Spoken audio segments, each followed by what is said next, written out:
All right, everybody, welcome back into Cherry Picking. Today's video must add week 20 of the fantasy hockey season, getting near the end of the season.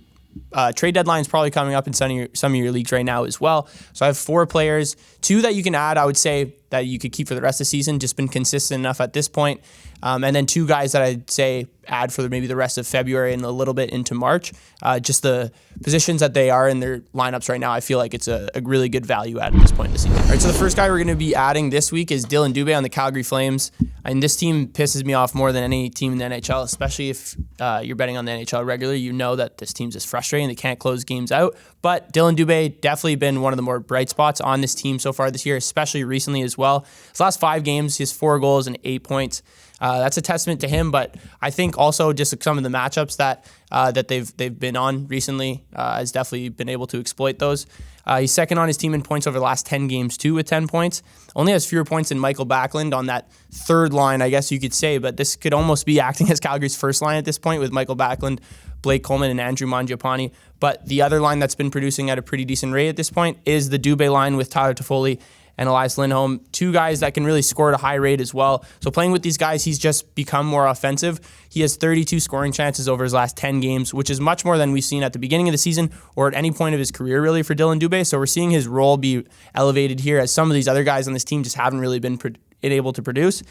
Contributes in all facets of the game as well. He's on the second power play. He's playing about 16 minutes a game, which is right in line with guys like Tyler Toffoli and Blake Coleman as well. The volume is there, and as I mentioned, as much as Calgary's been a frustrating team to watch, he's been just as efficient as he needs to be on this team, and definitely adds value to your team at right now. Just 25% roster in most leagues, and he has some decent matchups looking ahead. He plays Arizona as the next game. He does get Colorado and Vegas, but around mid-March is when they get a really easy part of their schedule, easy part of the Pacific. A lot of bad teams are in the Pacific, a lot of teams that give up a lot of shots and a lot of scoring opportunities. So Dillon Dube, definitely someone that you want to add this week. All right, so the next guy, Anthony Beauvillier. So since joining the Canucks, this team actually has looked significantly better, in my opinion, and the stats kind of show that. Maybe not the record, but they are 8th in Corsi percentage over the last 10 games played, which is very solid. We've never saw them at that point at any point of the season with Bo Horvat on their team, and despite being 2-3 in their last 5 games, they played the Devils pretty close, and they played the Rangers twice, both being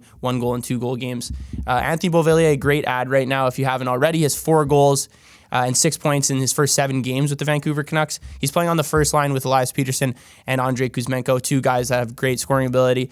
Definitely the top line right now as well, now that Horvat's gone. Peterson's also starting to catch fire. He has 13 points his last 10 games. Definitely on pace to set a career high in points, I think, this year.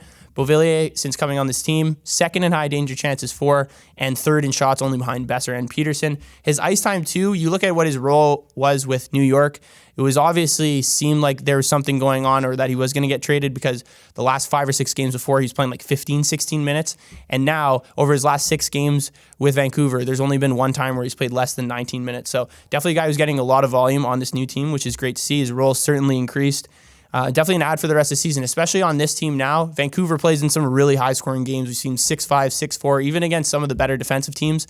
And with the New York Islanders, that was just never the case for Beauvillier. So he's really getting a much better opportunity on this team right now. All right, so the next guy, definitely matchup plus-based ad for the rest of February, and that's Robby Fabbri on the Detroit Red Wings. A guy who was actually hurt for pretty much the entire first half of the season, only played his first game in January with this team. For the rest of February, I think it's an awesome time to add Robby Fabbri. He's playing the Sens twice. Tampa at home, or Tampa, they play Tampa at home, so Tampa's on the road. They've been very poor defensively on the road, giving up a ton of shots on Vasilevsky as well. But he's just been on fire since coming back into this lineup. He has 4 goals and 10 points his last 10 games, playing on a line with Andrew Kopp and Michael Rasmussen. His volume is pretty low, but he creates a lot of quality scoring chances, especially on the power play. He's playing on that first power play right now with Dylan Larkin and a couple other very skilled guys on this Red Wings team. The one thing, Lucas Raymond is on IR right now. He got hurt in practice. I think he bumped into Ben Sherrod or something, but was day-to-day, then placed on IR. It's not certain when he's supposed to be coming back, but that's why I'm saying he's a great ad until the end of February, because when he does come back, we might see his role kind of lessen a little bit, especially the fact that he was hurt at the beginning of the season.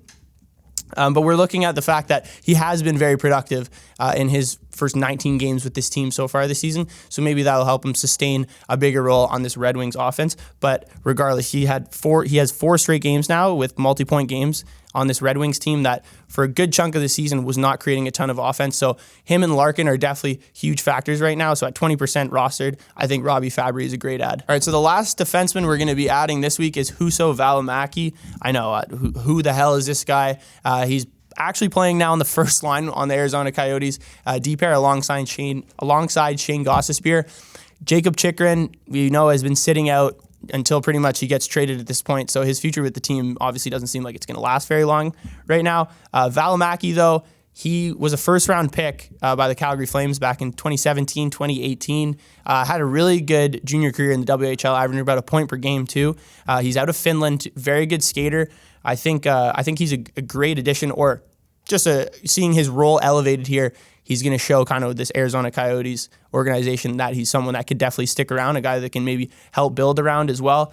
Looking at his most recent games with Chychrun out, he's got 26 minutes, 25 minutes, and 22 minutes on the ice. He also had a really big game in one of their closer games with St. Louis about a week ago. He had 4 assists in that game, plays on the second power play, and I'll be honest, like the power play factor, probably not a huge factor when you're looking at the Arizona Coyotes, considering they don't score a ton on their power play, and their first power play is usually generating those goals with Clayton Keller and Shane Gostisbehere. But the fact that he is playing with Shane Gostisbehere, he's been a great offensive defenseman this year. He'll get a ton of residuals. He does a lot of good things on the ice as well, including blocking shots and get hits. So at 10% rostered, he's a guy that's got huge volume. At this time of the year in fantasy hockey, you really can't find players like this. All right, thank you guys for tuning in. Let me know what you thought of this week's must-add. You got 2 players to add for the rest of February, and then 2 players for the rest of the season as well. So let me know if there's anybody else you guys are thinking about adding. Be sure to like, comment, subscribe, join the Discord, and I'll see you guys next time.